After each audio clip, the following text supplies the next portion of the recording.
Welcome back, everyone. I'm Jesse Bains with Yahoo Finance Canada. You're watching Editor's Edition, and today we're talking about real estate during COVID-19. We're going to look at where markets appear to be headed. We're going to talk about policy and politics around housing. We've got some charts that show the price action, and just a preview, spoiler alert, they're quite bonkers. We're going to take your viewer questions, all with the help of John Pasalis of Realosophy Realty. He's in Toronto. Hey, John, thanks for being here. Thanks for having me. And in Vancouver, we have Steve Saretsky of Oakland Realty. Hey, Steve, thanks for being here. Thanks again. Looking forward to it. Okay, let's now take a look or have a listen to Bank of Canada Governor Tiff Macklem. We haven't heard from him in a while, a frequent guest, on where he thinks markets are headed in the latest interest rate announcement. Let's have a listen. One of the unusual circumstances of the pandemic is that everybody's been at home and people are working at home, their recreation is at home, their children are studying at home, their meals are all at home. Understandably, they wanted more space, and that's boosted demand for housing. We'll have to see. Once we can all go, now that we can go back to a restaurant, do you still want a bigger kitchen? So that's hard to gauge. It could come back faster. On the other hand, we've got a relatively strong growth forecast. We expect Canadians will be getting back to work. They will be feeling more confident about their incomes. We expect immigration rates to ramp back up. That's important to growing the potential of our economy. So, there are also some other reasons it could be stronger. Okay, and Governor Macklem, if you're watching, we would love to have you anytime. It's an open invitation. Come join us. But it seems like, John, starting with you, at least the first part of what he said is sort of now, for the first time in months, seems to be aligned. He's talking about, people might not care about their kitchen because they're going out. Housing might not be a priority. Are you seeing that in the Toronto market? You have mentioned that there's been a bit of a slowdown. Is that still the case in Toronto, John? Yeah, I mean, we're definitely seeing the market cool down, and I think all of his points are valid. I mean, we did see this big shock because of COVID, people moving outside of the cities, and we're going to have to see how long that sticks and if people are going to want all that space, and if we start to see a return to the city. We're already starting to see a return down to the condo market, which has been pretty hot in Toronto, and especially in the rental market downtown. Okay. And what about the second part? He says that he expects, a few months down the road, who knows what's going to happen when the immigration taps are turned back on, when the economy really starts to boost, to ramp up, when all that pent-up savings is getting put into the economy.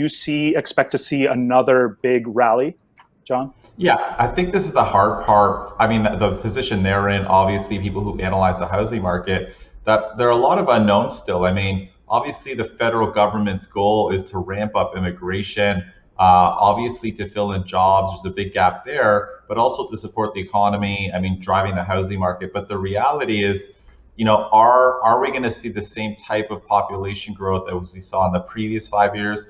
We don't know. The reality is, when house prices are significantly higher the way they are in Toronto, it makes our market here a little bit less desirable and attractive to people who are considering Canada or the US. US house prices are significantly lower, or even when considering like outside of Toronto, Vancouver, and areas like Calgary. So it's very hard to say what the immigration numbers are going to look like, and that's going to be a big driver of whether we see a lot of growth in rents and house prices or a little bit of stability. Mm-hmm.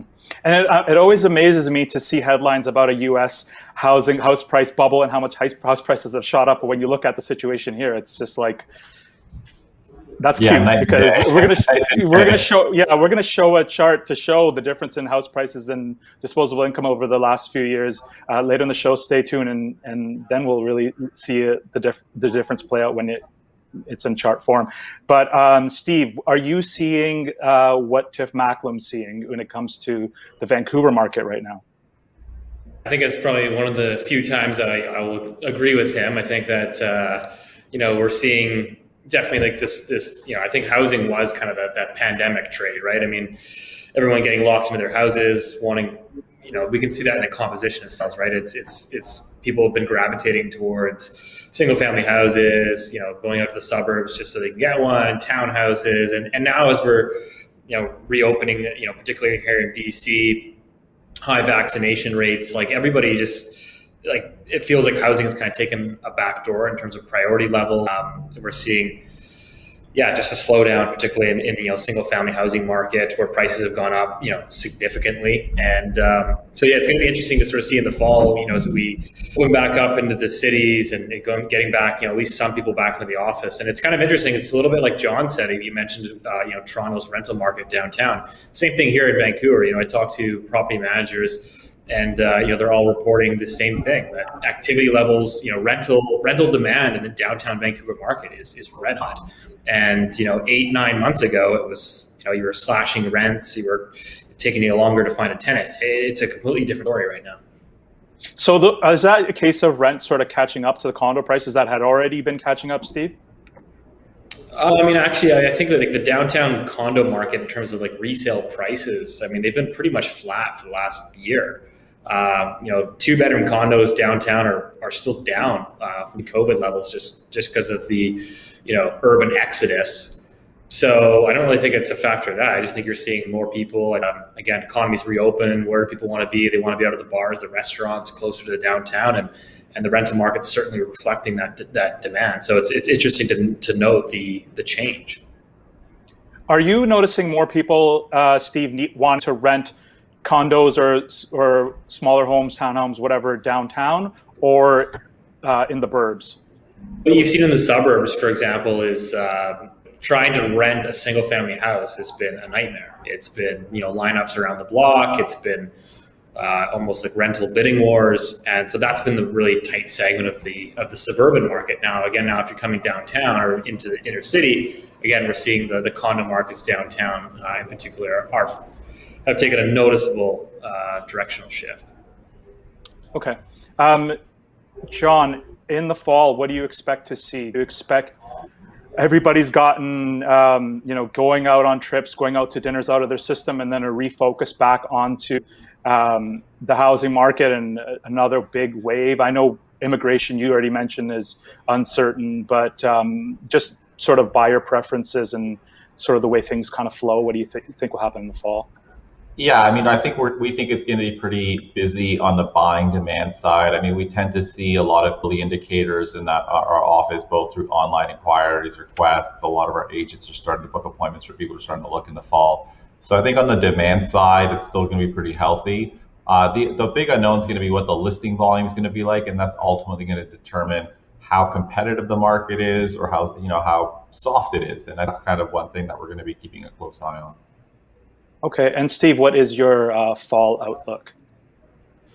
Yeah, I think that's an important thing that John touched on, is just on the listing side, because we talk about sales, slowing down. I think nationwide, seasonally adjusted sales are down 25%. But whether you look at nationally or you look in the Vancouver market here, what we can see is a huge drop off in new listings. So it just feels like buyers and sellers are both kind of hit the pause button and are kind of getting out of the house and going camping and going socializing with friends. So I think in the fall, we'll return to a fairly strong market. If you look at where inventory levels are right now, they're still extremely tight.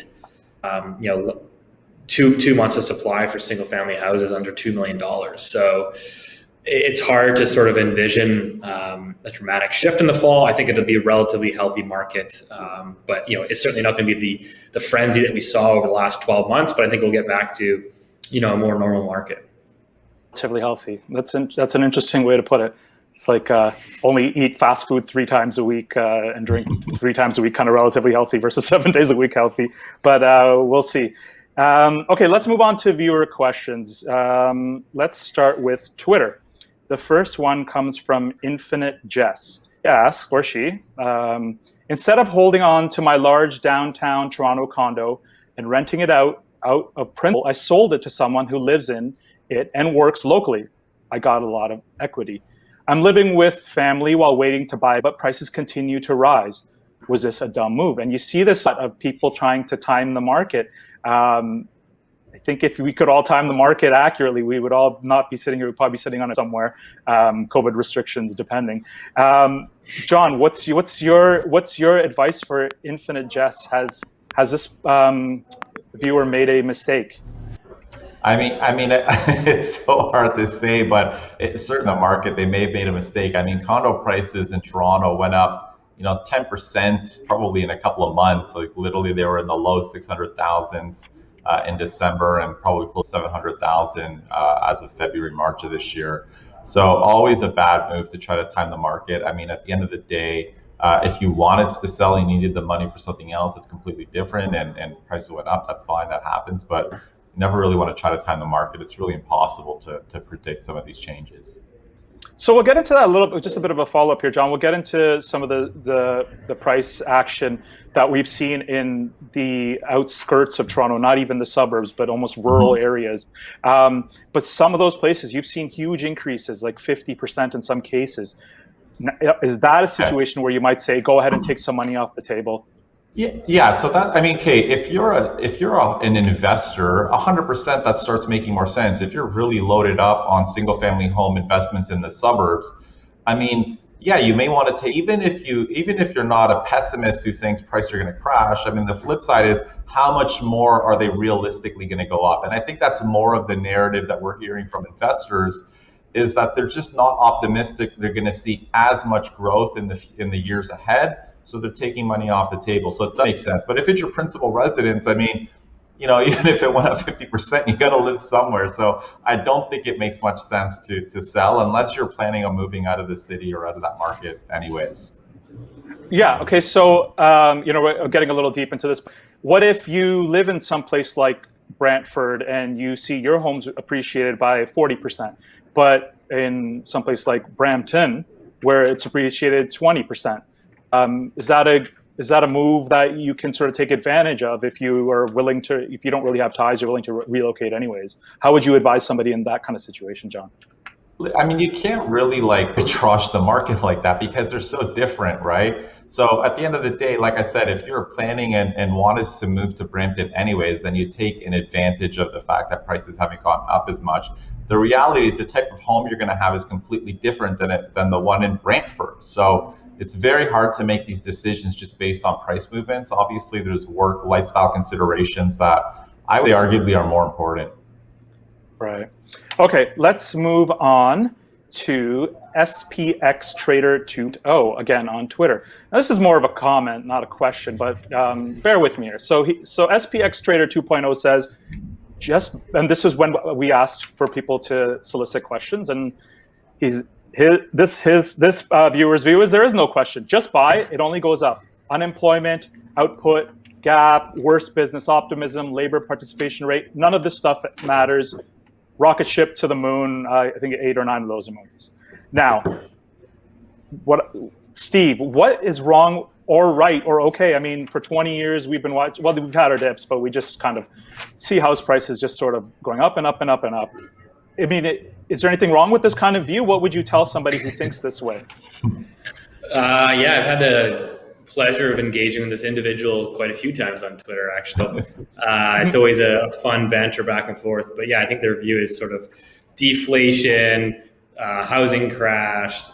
So yeah, I get that quite a bit. I mean, I think I do worry that Canadians for sure have extrapolated, over the last 20 to 30 years of a housing bull market that really has been completely dependent on bond yields falling, which has resulted obviously in lower borrowing costs. So I think the catalyst for like a real correction, in housing, in my opinion, is just a tick up in bond yields and higher mortgage rates. If we look at the action that we've seen just this past week, right, everyone's talking about inflation, interest rates, and there's been a complete reversal this week alone. So I struggle to sort of see what the catalyst is to sort of stoke significant correction. Don't get me wrong, we have drawbacks. Like, John talks about, excess price growth in the suburbs. We've seen it here in Vancouver as well.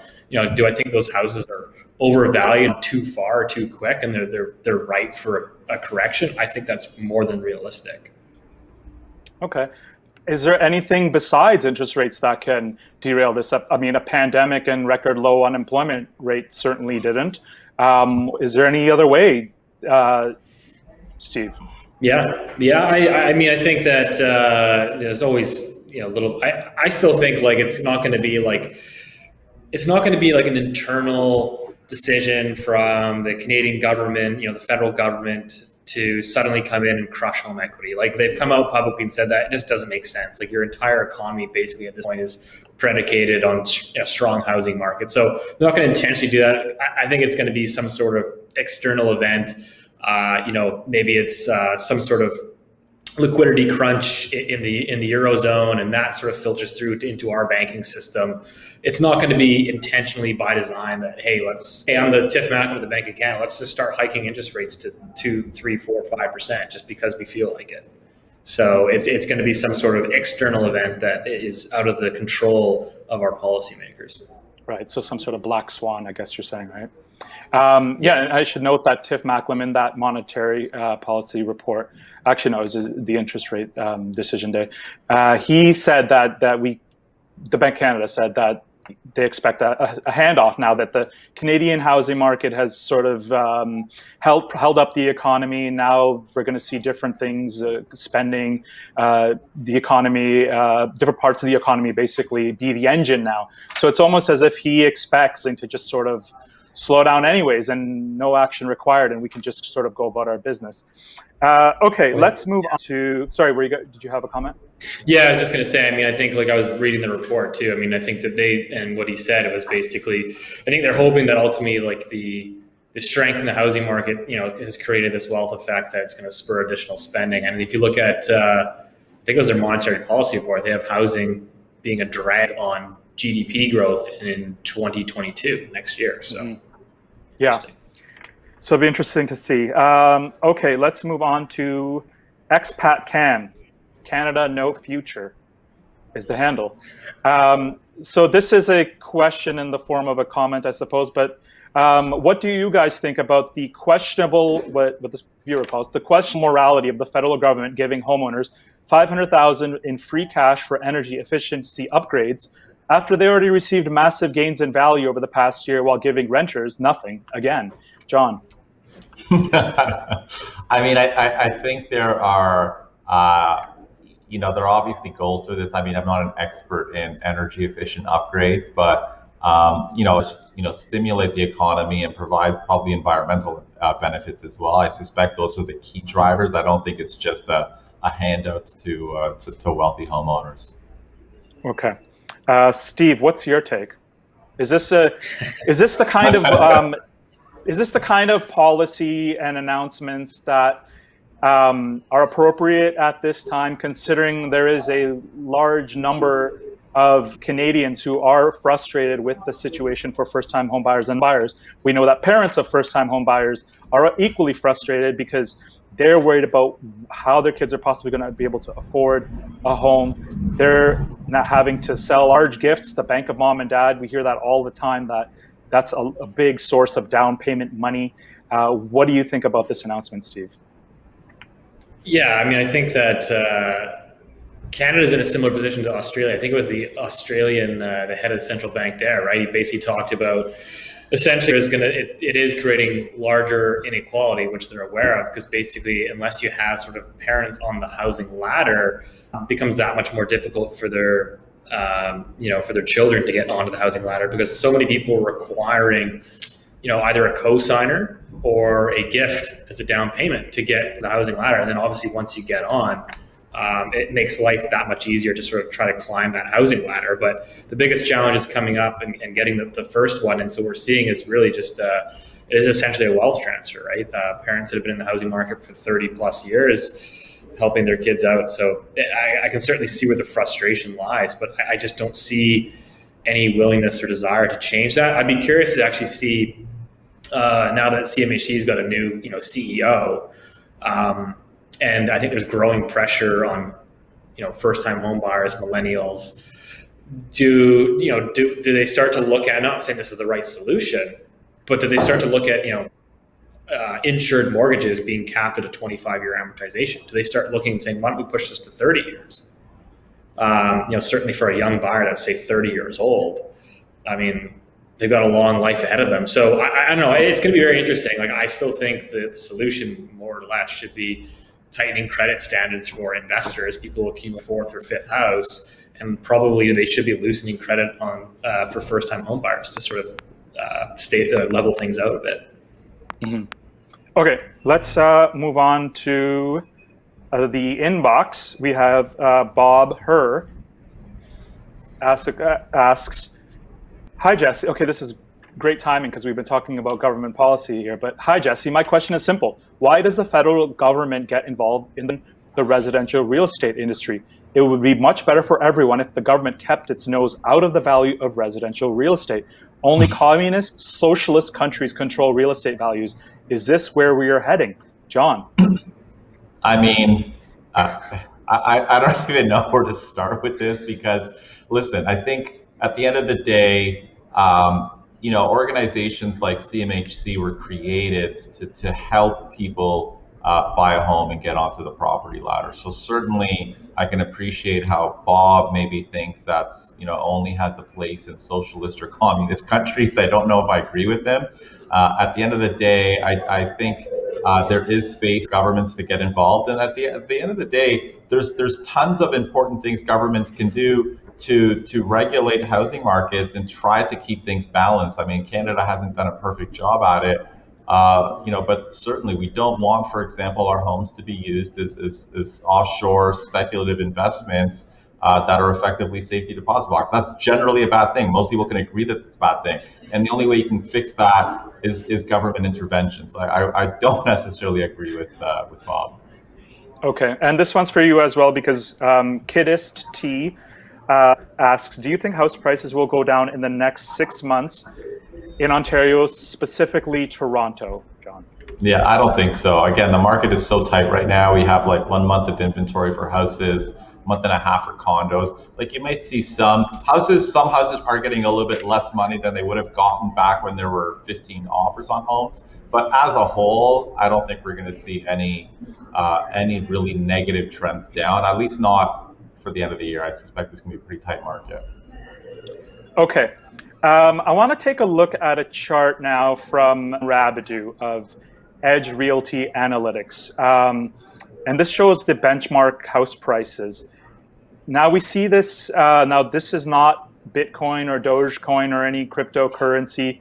This is the year-over-year change in Canadian benchmark house price. Now we saw there was this peak in Jan 17, I guess, and then we saw some stress test, foreign buyers tax, some policies, some measures to try to get things under control or at least keep them in check. And we saw prices come down, and then COVID hit.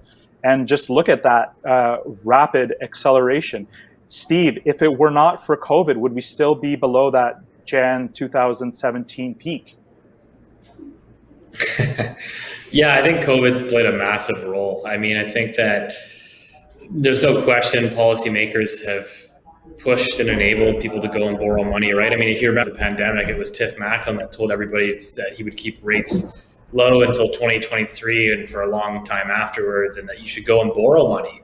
He said if you're going to go buy a car or a house or a business. So I think they certainly encourage that. I think a lot of it as well, though, is just from an emotional and behavioral standpoint, that some of that is out of our control. Like, I think people just generally wanted bigger houses, and with work life situations changing, I think that everyone seemed to like moving. Like, it wasn't even just people that were buying houses; it was people that were, renting. A lot of renters opted to go back and move in with mom and dad to be close to family during lockdowns, and so we just saw like so much movement across all segments. So I think that the pandemic has played a huge role in the price run-ups, but I think policymakers are certainly partially to blame.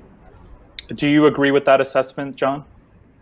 Oh yeah, 100%. I mean, this is completely, a lot of this is completely unpredictable. I mean, even people in our own industry didn't see that happening. And for sure, I mean, a lot of this is, when you have a flood of people moving into small markets buying homes, you don't need that many of them to have a huge impact on prices. And obviously they can't build fast enough to accommodate the demand. So yeah, 100%, this is a lot of the COVID factor pushing these prices up. Okay, now we have another chart, and this one is a doozy. This is from Carl Shimada of Cambridge Global Payments. We did look at this previously. Here we go. This is the updated version. So on the left, we have US disposable income versus house prices. On the right, we have Canada disposable income, fairly similar to the US, but look at the difference in house prices.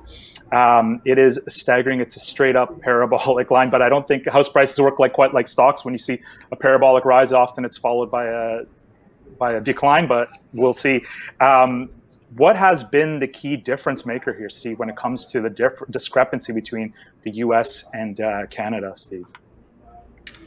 I think that, I'm certainly not going to sit here and try to justify the valuations, but everybody knows they're ridiculously high. But I think the big thing here is a couple pointers. Is that firstly, I think we have a lot of offshore investment, particularly in cities like Vancouver and Toronto, which a lot of people don't earn incomes here. They earn them overseas. So they come here, declare very low incomes, and buy $3 million houses. That's just what it is. That's probably number one. Number two is, I think that in the U.S. I think the U.S. has a lot of options. Like we're seeing in the U.S., right, is people leaving coastal cities, San Francisco, New York, going into the mid-Southwest where housing is super affordable. If you look at Canada, like everybody just funnels it. Like if we got all this immigration, everybody seems to funnel into, Vancouver, Toronto, okay, a little bit in Montreal, a little bit in Ottawa. You could sprinkle maybe Calgary in there, but there's not a whole lot of options in terms of major metro cities that people actually want to go and live to. So I think in the U.S. it's much easier to pack your bags and go move to a different state. Okay. Yeah, those are good points. I want to look at another chart now. This one is from Steve Saretsky of Oakwood Realty. Let's pull this up. And I'm going to get John to comment on it. How about that? Oh my. Home price inflation by city. To be, it's Toronto and Vancouver driving the market, but even in Ontario, it's not Toronto now. It's like Bancroft and Barrie and Brantford. But look at this. We have Toronto. Toronto up 19%. Montreal even more. Calgary 12%, which is not a market that has seen price increases over the years. Edmonton, Ottawa up 27.9%. Why is this time different, John? Why isn't this only a Toronto and Vancouver story anymore? Well, again, I think Toronto and Vancouver, of course, the most expensive markets in Canada. And I think they did see, so the big exodus was in part not just for a detached home with more space. Part of it was for affordability. And if people are going to work from home, well, why not slash my mortgage and my debt, required on my property quite a bit. So people were moving to markets like Montreal, Vancouver, and Ottawa that are significantly more affordable. And I think that's just really one of the key factors that push prices up in those markets. And as you mentioned, the smaller towns actually saw an even bigger appreciation in prices. But certainly the big cities, markets like Montreal and Ottawa were pretty booming over the past year. Yeah, let's take a look at that. This is another chart from Ben Rabideau of Edge Realty Analytics. This is showing some of the, housing insanity is how he put it when he put this chart out. But it's hard to make out, and I will tweet this out so that you guys can get a better look. Or you can check out Ben Rabideau on Twitter. It's up there. But at the end, you see Bancroft, 64%. Brantford, 40%. Woodbridge, Ingersoll at the end, they're 44%. I don't see downtown Toronto on this. I don't see Markham or some of the Richmond Hill, some of those places that drove the previous boom. Are these places susceptible to a big drop, John? Yeah, I think that's the big risk. Of course, with a lot of markets, the higher you rise, potentially the harder you fall. And I think what happens is going to be largely a function of if people are going to keep working from home. We're starting to see people and stories of people just quitting their jobs, not wanting to go back to the office or just making arrangements. So will these shifts to living in these smaller towns and being able to kind of obviously keep a job and maintain your lifestyle stick, or will we see a reversal? And I think that's going to be the big question. And I think it's going to be tough impossible to predict, but I think those are the markets, of course, to keep an eye on. Okay, let's squeeze in one more We got a tweet here from Jagmeet Singh. This is his housing plan. Both Jagmeet Singh, the NDP, and Aaron Toole, the Conservative leader, have been taking it to the Prime Minister when it comes to affordability. Now, here is his plan. Invest in building 1,000 homes across Canada, a 20% tax for foreign buyers, and tackling money laundering that increases real estate speculation. Steve, what do you think of this plan? I mean, it doesn't really have any concrete steps in how you're going to so what is tackling money laundering? I mean, how do you actually go and make that happen? I mean, it's been talked about here in Vancouver for a number of years. It doesn't seem to be a whole lot that's changed. Building 500,000 homes, that sounds nice, but again, it's going to be a huge challenge with municipalities and the NIMBYism and whatnot. So that's going to be a challenge. I mean, I think the one thing that's interesting is that the foreign buyers taxes seem to be very politically popular, and every sort of party has their own. You've got the NDP with their 20% foreign buyers tax that he's saying. I think you had the Conservative government that was saying, we want to put a pause, a temporary freeze on non-resident foreign ownership, new purchases. And then obviously even the Liberal government, which has come out with their 1% annual tax on underutilized foreign ownership homes that aren't being rented out. So I think politically you can see where this is leaning, and it's leaning towards sort of this anti-foreigner sentiment. And I think that whoever gets in power will certainly see more of that. All right, that's all the time we have. Thank you so much, John Pasalis of Realosophy Realty. Thanks again for having me. And thank you, Steve Saretsky of Oakland Realty. Always a blast. Thanks for having me. And be sure to follow both John and Steve on Twitter. They put out all kinds of great information and stats and such. And give me a follow as well if you have any questions for these guys. We'll get them onto the show. Meanwhile, be sure to keep checking back with Yahoo Finance Canada for all your news on real estate, cryptocurrencies, stocks, you name it. Thanks. See you next time.